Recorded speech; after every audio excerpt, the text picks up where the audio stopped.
Les endosols au sens large. Les endosols se divisent en vitrisols et endosols au sens strict. Les vitrisols sont des sols peu altérés, riches en verre volcanique et ont des propriétés andiques peu développées.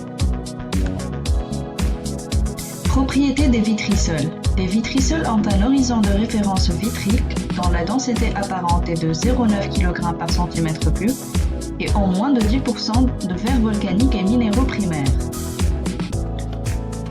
Valeur d'hydroxyde d'aluminium et 1,5 d'hydroxyde de fer. Les vitrisols contiennent moins de 2% d'hydroxyde d'aluminium et 1,5 d'hydroxyde de fer car ils contiennent beaucoup de verre volcanique.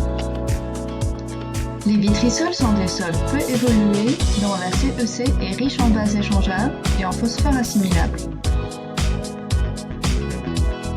Les sols allophaniques ou cylindrosols sont des sols caractérisés par des teneurs en monoxyde de silicium supérieures à 0,6% et contiennent beaucoup de minéraux secondaires, principalement des allophanes.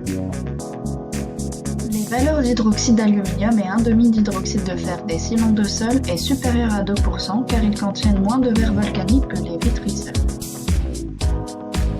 La CEC des cylindrosols contient peu d'aluminium échangeable. Le rapport Al3+ sur CEC est inférieur à 20%. La capacité de rétention du phosphore est quant à elle supérieure à 85%. Les cylindrosols se divisent en cylindrosols uniques, cylindrosols eutriques et cylindrosols distriques. Les cylindrosols uniques ont un taux de carbone supérieur à 6% et une couleur noire sur peau de 50 cm.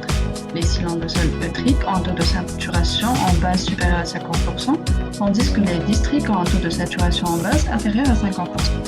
Les alluandosols ou sols non allophaniques sont des sols riches en complexes organométalliques et dérivent d'une acido-complexolyse poussée.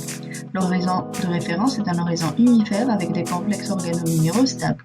Leur teneur en matière organique est 3 fois plus importante que les sols allophaniques. Le rapport Al3+ sur CEC est supérieur à 20%. Les alluandiosols se divisent en alluandiosols uniques, alluandiosols typiques et alluandiosols péritrates, caractérisés par des rétentions d'eau supérieures à 100% et des taux de déshydratation irréversibles supérieurs à 70%.